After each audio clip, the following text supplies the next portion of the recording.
Thomas, I'm here. You can't be here, Clara. Thomas, what is this? Clara, wait, I can explain. How could you? "Get off my porch," the woman said, her hand closing tight around a silver necklace that did not belong to her. Clara Chriswood stood frozen in the dust, her travel case still gripped in her fingers, 3,000 miles of hope draining out of her chest in one breath. She had crossed half a country to marry a man she had never seen. She never imagined she would arrive to find another woman already wearing his mother's necklace and calling herself his bride. Before we ride into this one, tell me, where are you listening from tonight? Drop it in the comments. I always love seeing how far these stories travel. If old Western tales of love, betrayal, and second chances speak to your heart, hit that like button and subscribe so you don't miss what happens next. And if you've ever traveled far for someone, only to find the ground shift beneath your feet, share your story below. Now, let's begin. The stagecoach rattled to a stop at the edge of Cedar Hollow just after noon, and Clara Chriswood stepped down into a street thick with dust and the smell of horses. She smoothed her traveling dress, the same green wool she had worn since Ohio, now wrinkled from 3 weeks on the road. In her gloved hand she carried a small bundle of letters, tied with ribbon, each one read so many times the creases had gone soft as cloth. Thomas Bell, a rancher, 31 years old, a man who wrote about cattle drives and church bells and the loneliness of a house with no woman's laughter in it. He had asked her, gently, if she might come west and see if his letters matched his heart. She had said yes before she finished reading his second page. A boy at the livery pointed her toward the Bell Ranch, 3 miles past the church, and for $2 a farmer agreed to carry her and her trunk in his wagon. As they rode, Clara watched the land open into wide fields, cattle fences stretching gold under the afternoon sun, and her heart beat faster with something she had not felt in a long while, the feeling of being wanted. The ranch house came into view at last, a sturdy 2-story home with a wide wooden porch, exactly as Thomas had described it.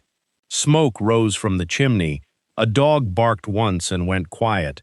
Clara stepped down from the wagon, straightened her collar, and walked toward the porch with her case in hand and her letters pressed against her chest like a shield. The front door opened before she reached the steps. A woman stood there, tall, dark-haired, wearing a traveling dress far finer than Clara's own, and around her throat, catching the light, hung a silver necklace shaped like a rose. "Can I help you?" the woman asked, her voice cool as creek water. "I'm looking for Thomas Bell," Clara said. "I'm Clara Chriswood. He's expecting me." Something shifted behind the woman's eyes. Not surprise exactly, but a kind of tired recognition, as though she had rehearsed this moment. "I'm afraid there's been some confusion," she said. "I'm Rosalind. I live here now. Thomas and I are to be married in the spring." Clara felt the ground tilt beneath her boots. "That's not possible. He wrote to me. He asked me to come." "Did he?" Rosalind's hand rose to touch the necklace, almost without thinking. Men write a great many things before they know their own minds. The dog barked again, louder this time, and boots sounded on the porch floor above. A man's voice called out, "Rosalind, who's at the—" He stopped in the doorway, tall, sun-worn, his eyes going wide at the sight of the woman standing in the yard, with a travel case and a bundle of letters tied in ribbon. "Clara?" Thomas Bell said, and his voice cracked on her name like a man seeing a ghost. Clara looked from him, to Rosalind, to the necklace that had belonged, by every word he'd written her, to his late mother, a woman he said he would only ever give to his true wife. She set her case down slowly. "I think I've made a terrible mistake," she said, and turned back toward the wagon, her eyes burning, refusing to let either of them see her cry. "Clara, wait." Thomas came down the steps 2 at a time. "Please, just one night. Let me explain before you go. I swear to you, this isn't what it looks like." Behind him, Rosalind said nothing at all. She only watched, her fingers still resting on the silver rose at her throat, as though she, too, were waiting to see what the truth would cost. Clara did not answer him at first. She stood beside the wagon with her hand resting on its wooden edge, the dust from the road still clinging to her hem, and she looked at Thomas Bell the way a person looks at a bridge they are no longer sure will hold their weight. "One night," she said finally, "for the truth, nothing more." Thomas nodded, relief and shame crossing his face in equal measure. He turned to the farmer who had driven her out. "I'll pay you for your time. She'll stay at the Hollows boarding house tonight, not here." Rosalind, still standing on the porch, made a small sound of disapproval, but said nothing. She disappeared back into the house, and the door shut behind her with more force than it needed.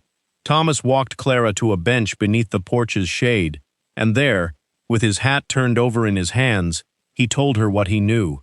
"My father died owing money," he began. "More than I understood until after he was gone.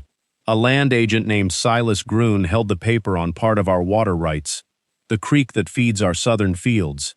Without it, the ranch dies in a dry summer." Clara said nothing, only listened, her letters still clutched in her lap. "Groon came to me 2 months ago with an offer. Said he had a niece, Rosalind, recently widowed, needing a home and a fresh start. Said if I let her stay here a spell, under respectable arrangement, he'd forgive a portion of the debt. I didn't like it, but I agreed to let her board here, nothing more. I never asked her to wear my mother's necklace. I never asked her to call herself my bride." "Then why does she?" Clara asked, her voice sharper than she meant it. Thomas shook his head slowly. "I don't know. I swear to you, Clara, I don't know. I came home 3 days ago and found her wearing it. I asked her to take it off. She wept and said it was the only thing that made her feel safe in another man's house. I didn't have the heart to fight her on it that day. I should have." Clara studied his face for a long moment, searching for the lie she was certain must be hiding there. She had been fooled before, a suitor back in Ohio who had written her sweet words and married her cousin instead. She knew what a man's face looked like when it was covering something, but Thomas's face did not look like that. It looked like a man drowning. That evening, as the sun dropped low and gold over the cattle fences, Deputy Ames rode up to the ranch gate. He was an old man, weathered as a fence post, with a badge that had seen 30 years of frontier trouble.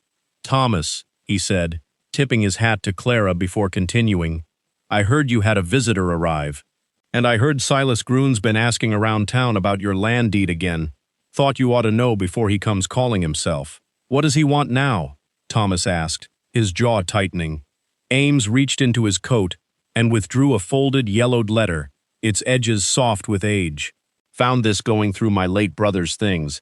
He kept records for your father, years back. This was tucked behind a loose board in his desk. I think you'll want to read it before Groon finds out I have it." Thomas took the letter with careful hands, as though it might crumble, and unfolded it beneath the porch lantern. Clara watched his face change as he read, confusion, then disbelief, then something like grief. "What is it?" she asked. Thomas looked up at her, and for the first time since she'd arrived, his eyes held something other than shame. They held fear. "It's about my mother," he said quietly. "And it's about Rosalind." "Clara, I don't think she's who Groon says she is at all." From inside the house, a lamp went dark in the window, and somewhere beyond the porch, in the deepening blue of evening, a horse was heard approaching fast up the ranch road. The horse thundered up the ranch road and skidded to a stop at the gate. Silas Groon swung down before the animal had fully stopped, his coat dusty, his face flushed with the look of a man who had ridden hard because he feared being too late. "Ames," he said, nodding stiffly to the deputy, then turning to Thomas. "I heard you had a letter of mine. I'll have it back." "It isn't yours," Thomas said. "It's my mother's handwriting, and it names a sister she never spoke of. A sister you knew about, Groon, and never told me." Groon's jaw tightened, but he said nothing. Clara stepped closer to Thomas's side, her earlier shame forgotten in the pull of the unfolding truth. "What does the letter say?" Thomas held it toward the lantern light, so all could see, though only he read it aloud. "My mother had a younger sister, Eleanor, disowned by their family for marrying a man beneath her station. My mother tried for years to find her, to make peace, but never could. She wrote this letter near the end of her life.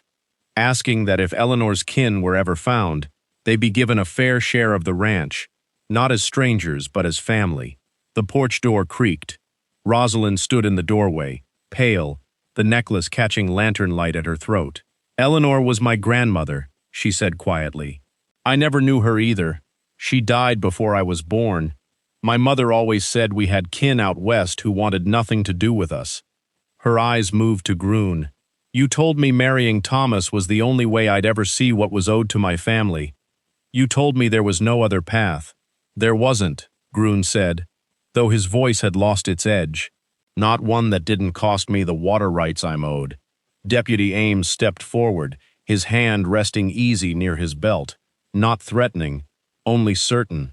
"Seems to me, Silas, you took a grieving young widow and used her like a card in a game she didn't know she was playing. That's not a debt matter anymore. That's a matter for the judge in Cedar Hollow." Groon's shoulders fell. He looked at Rosalind, and whatever calculation had lived behind his eyes seemed to drain out of him, leaving only a tired, cornered man. He said nothing more, mounted his horse, and rode back into the dark without another word. Ames followed after him, promising Thomas he'd see the matter settled proper before week's end. That left the porch quiet, lit only by lantern glow, the three of them standing in the wreckage and relief of the truth. "I never wanted to marry you," Rosalind said to Thomas, and for the first time, her voice was not cool, but plain and tired and honest. "I wanted a family. Groon made me believe this was the only door left open to me." "You still have a claim here," Thomas said gently. "Not as my bride, as my kin. My mother wanted that for you, even if she never got the chance to say it herself." Rosalind's hand rose to the necklace, and slowly she unclasped it. "Then this belongs to someone else." She held it out, not to Thomas, but to Clara. "Your mother," she said to Thomas, "wrote that it should go to whoever he chose freely, with his whole heart. I think we both know who that is." Clara's eyes filled as she took the necklace, the silver rose warm from being worn so long by someone else's waiting. Thomas turned to her on the porch steps, moonlight silvering the fields beyond the fence. "I wrote you those letters because I meant every word," he said. "You were never the wrong bride at my door, Clara. You were the only one I was ever waiting for." Clara looked down at the necklace in her palm, then up at the man who had crossed a country's worth of doubt to stand before her honestly at last, and for the first time since she'd stepped off that dusty stagecoach, she let herself believe she had finally arrived exactly where she was meant to be. The end.